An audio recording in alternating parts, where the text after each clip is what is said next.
ছুটে আয় আইরে ছুটে সংগ্রামী আইরে ছুটে আয় মিছিলে পা মেলাতে আইরে ছুটে আয় চাপে পড়ে বিগড়ে গেছে মাথা আন্দোলনের চাপে পড়ে বিগড়ে গেছে মাথা আর পাটির টাকা ছেপে দিলি তুই সনকুড়ি পাটির টাকা ছেপে দিলি তুই সনকুড়ি মাথা খালেতে না পয়ে মারাতে। ये हुजूम, ये आलम देख रहे हैं, ये है संग्रामी मंच के द्वारा आयोजित। ये डीए के वो कर्मचारी हैं जो लगभग 1 वर्ष से लगातार धर्मतला में बारिश हो या फिर ठंड का मौसम हो या फिर गर्मी हो, ये लगातार यहाँ पर धरना कर रहे हैं कि इन्हें डीए की मांग किस प्रकार राज्य सरकार से बढ़ाई जाए। लेकिन यहाँ पर जो है ये चोर चोर चोर जो कहा जा रहा है, ये किसकी ओर इशारा है ये आप भली भांति समझ सकते हैं।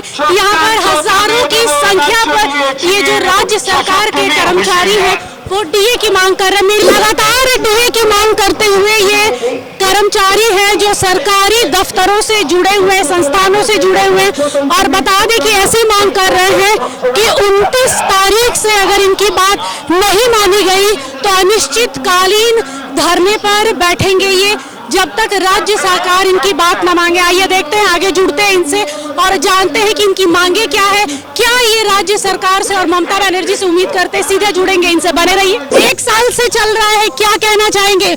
सरकार तक बात पहुंचा पा रहे हैं?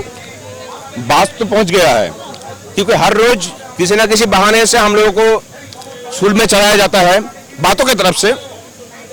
जो माननीय मुख्यमंत्री है हर दिन कुछ न कुछ बोलते रहते हैं कि 3 दिन पहले बोला कि 56 जे धारा देके हम लोग को बर्खास्त करेंगे नौकरी से, जो संभव ही नहीं है, क्योंकि वो धारा जो है वो सेंट्रल गवर्नमेंट में जो काम करता है उसके ऊपर लागू होता है, और लागू होना ही बात नहीं है। उस आइन में कहीं पे भी ऐसा लिखा हुआ नहीं है कि यहाँ से नौकरी से बर्खास्त किया जाए। बोलते रहते हैं, हम लोग सुनते रहते हैं। लड़ाई जारी है, लड़ाई केवल डीए के लिए नहीं है, लड़ाई इस सरकार के हर एक डिपार्टमेंट में जो करप्शन है वो करप्शन के खिलाफ लड़ाई है। भास्कर साहब, 358 दिन हो गए, लगता नहीं कुछ ज्यादा समय हो गया?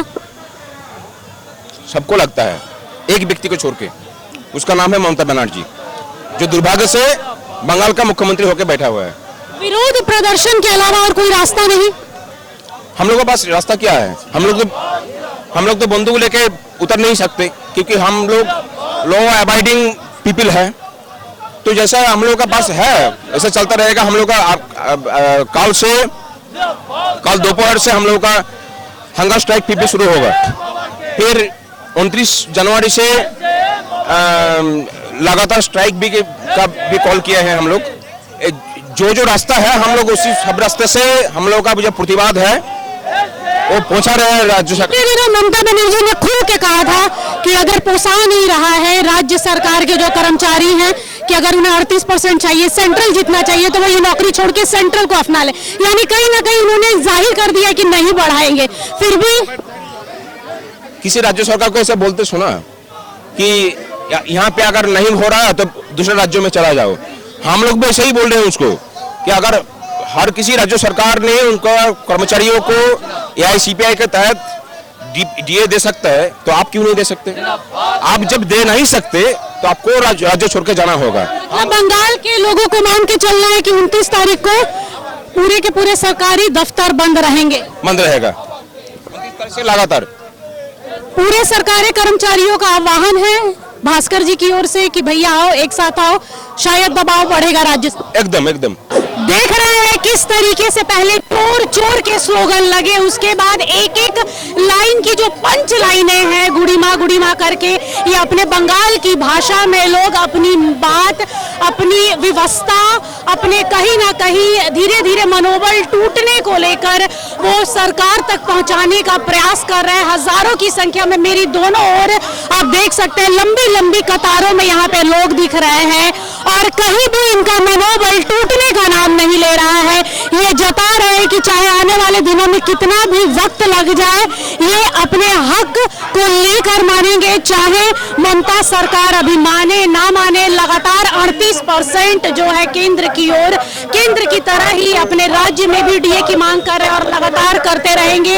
हम ये बोलना चाहेंगे कि सरकार जितना भी अपना शक्ति प्रयोग कर ले, लेकिन हमें हमारा हक उनको देना ही होगा। और ये आंदोलन तब तक चलेगा जब तक कि हमारे सारे दावे पूर्ण नहीं होते हैं। कितना क्या है, ममता सरकार से क्या उम्मीद करनी है? पहली उम्मीद हमारी है कि जितने अस्थायी कर्मचारी हैं उन सभी को स्थायी करना होगा। स्कूल में और सरकारी दफ्तरों में उन्होंने 11 साल से बिल्कुल खाली कर चुके हैं और 10 जनों का काम 1 जन से करवा रहे हैं, वो नहीं चलेगा। हमारे इतने सारे युवा और युवती हैं जो परिजाई बनके दूसरी स्टेट में जा रहे हैं, ऐसा नहीं चलेगा। यहाँ का काम यही करके घर का खा के हम लोग करेंगे और हमारे जो भविष्य है, हमारे बच्चे बच्ची वो सब यही रहेंगे, अपने माँ बाप के साथ रहेंगे और हमारा जो बाकी डीए है वो भी उनको देना ही होगा। तुम्हें डीए की मांग है, क्या मांग है, खुल के बताएं। हमारा मांग सिंपल है कि AICPI जो ठीक करते हैं, जिससे सेंट्रल गवर्नमेंट का मिलता है और बाकी जो सब स्टेट है उनको भी मिलता है, उसी तरह के डीए हम लोगों को भी चाहिए। और ये कोई अनाज्य मांग नहीं है, हमारे तरफ से ये बिल्कुल न्याज्य मांग है।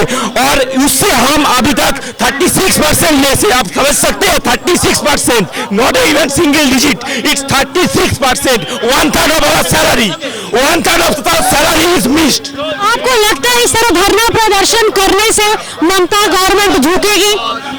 देखिए, वो झुकेगी कि नहीं झुकेगी ये तो वक्त ही बताएगा, मगर उनको भी झुकना पड़ा, इसलिए 3% और 4%, टोटली 7% देना पड़ा है इस आंदोलन के बाद ही। उससे पहले वो कोई नहीं, वो कभी नहीं झुके थे।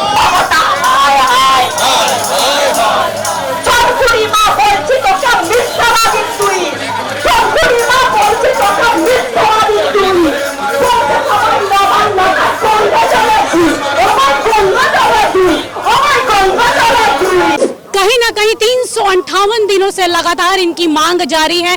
अभी भी मनोबल टूटने को तैयार नहीं है, अड़े हुए हैं जस के तस कि राज्य सरकार को झुकना ही पड़ेगा। आने वाला वक्त बताएगा कि इनकी बातें ममता बनर्जी तक जाती हैं या नहीं, इनकी मांगे पूरी होती हैं कि नहीं। तब तक ही अपना धरना जारी रखेंगे। ऐसा भी कहना है कि 29 तारीख को सारे के सारे जो सरकारी दफ्तर है बंद रहेंगे। ये एक बड़ा हल्ला बोल है कहीं ना कहीं डीए कर्मचारियों की ओर से। बने रहिएगा सूत्रकार के साथ। हमारा यह वीडियो अच्छा लगा तो इसे लाइक करें, शेयर करें और हाँ, सब्सक्राइब करना ना भूलें।